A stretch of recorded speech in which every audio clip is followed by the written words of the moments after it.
Can Trump take Virginia? That's the news today. We're going to go over some crunchy numbers, but also show first-time voters are breaking for Trump. Welcome to John Mike Keene. Here's a lady who voted for the first time. She's our star. Okay, so I just voted for the first time in my life. Woo!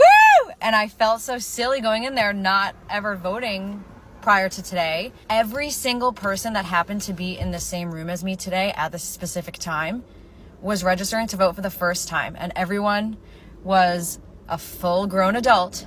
What polls fail to pick up, these non-voters that are becoming voters. These are brand new votes added to the numbers that make the last polls from 2020 and 2016 kind of moot. It's hard to gauge. It's hard for the polls to be accurate because they can't catch these non-voters that become voters. I'm going to Pennsylvania right after the show. Everyone I know that is polling for President Trump, a lot of us are going to Pennsylvania to try to get out. If they're sending me, clearly it's an important, like they're reaching the bottom of the barrel here, to get people out there. Every vote counts. We're thrilled to be here. I'm thrilled to be in Pennsylvania. We actually recorded an episode of Joe Rogan this morning, so we started out in Austin, Texas, and we're closing out. How long was it, JD? How long were you in Rogan's Almost studio? 4 hours. Almost 4 hours. So I've officially done more interview time than Kamala Harris has the entire campaign just today.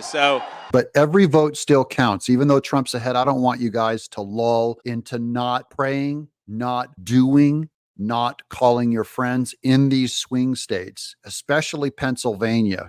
One was a middle-aged man with his kid, and he walked in there proud and was like, I've never voted before, but I'm voting right now. And me and the three girls were like, we looked up because the three of us had just been voting for the first time in our lives as well. And I was like, wow, I'm not the only one. It's because this election is so important. And I'm not super political, but I am because things matter right now. And everyone in there was wearing red with pride. I'm like, damn, I should have done that. I feel like an American today. I feel proud to have voted. I don't feel silly. Your vote matters. The Harris campaign just pulled out resources out of North Carolina. They have to go to Virginia. They've given up North Carolina. We had a new poll coming out this afternoon. Rasmussen has got Trump up by 5 in North Carolina. Stick a fork in the Harris campaign there. They're done. Now they're going to move resources into Virginia. Why? All of a sudden, Virginia's in play. Watch where the candidates go. That's another poll that tells the truth because they have internal pollings and they're hearing from people on the ground. And Kamala Harris just pulled out of North Carolina. They're saying that's a lost cause. And that's just because Trump is performing so well, an obvious 5-point lead. And so Harris campaign thinks that no matter how many resources they devote to North Carolina, they can't get it. It's too heavy of a lift. So they take all their resources. They don't make them go away. They pour them into Virginia. Now, Virginia is one that she should think she could easily get normally, but it's in play because Trump is cutting into those votes and he's doing rallies in Virginia. He's doing rallies in Wisconsin. You can start seeing him going into blue territory, New Mexico. And you may get offended by a couple things throughout his presidency, or you have the other one and we're going to be living in North Korea. Your choice. And I was like, yeah, I'm not trying to live in a hole. I think if President Trump wins Pennsylvania, he wins. To me, that's the most important one. Of course, Wisconsin's important. President Trump was there yesterday, but it's that blue wall. I'm very confident that blue wall is going to pull for Donald Trump. And that's because we have this common man CPI, which basically tells you that for the average person that doesn't have private equity portfolio, might just have savings, they've fallen behind. Their standard of living has deteriorated meaningfully over the past 4 years. So these are basic economic issues. That lady earlier said she doesn't want to live in a North Korea hole. They're being animated to get up and go vote. That's what's causing it. They don't have big portfolios. They're feeling instability in the market.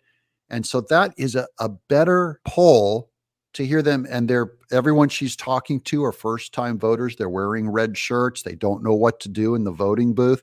But it's not just her. It's like 3 friends, 3 people in the voting area. Those are huge percentages if you extrapolate them out. Now, let me give you some other good news about Virginia and why the Harris campaign is freaked out. low propensity voters. These are voters that have not voted in the last 4 elections or only voted in one of the last 4 elections. They're turning out and they're breaking for Trump 65 to 35. He's got a 2-to-1 lead. It is not too late to vote. The first question I asked the ladies outside of my local voting area, first question I asked them was, hey, is it too late to register? I've never voted before in my life. And they were like, no, head on in there. You got this.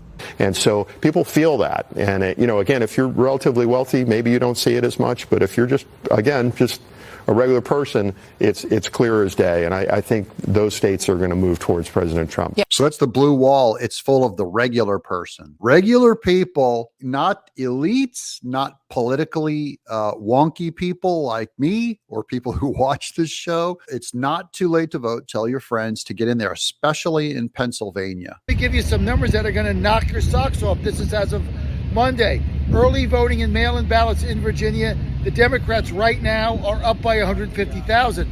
That is down half of what they were up in 2020. So they're only running at half. So this is the question is, does the early voting, because Republicans traditionally outperform on day of voting. So in Virginia, though, the Democrats are not high enough to offset the amount of Republicans that come in on the day of voting. This is why we've been emphasizing getting in early and banking that vote. Now, let me tell you the other thing. If the Trump campaign can hold in Virginia the early vote lead to Harris at 250,000 or under, they're going to carry Virginia. Let me tell you why. In 2021, they had a 225,000 early vote lead on Glenn Youngkin for governor. This is 21.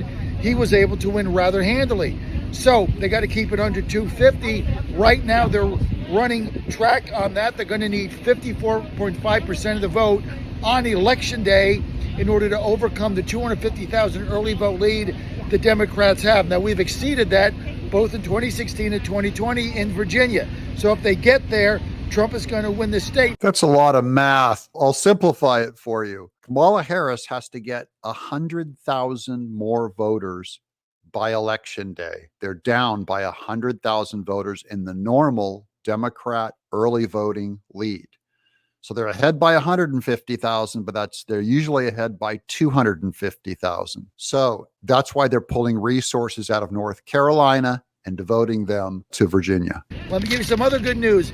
In Virginia, these are real votes that are in the 9th district, very red. In 2020, 100,000 people that voted for Trump in 2016 didn't turn out. So far, 13,000 of them have already turned out. They've already voted, early voting, that's 13%. It's going 90-10 Trump. This thing is turning into a rout. Trump's going to win Virginia. There's the prophecy. Trump's going to win Virginia. I just thought I'd give you the data on it. I'm John Mike Keene.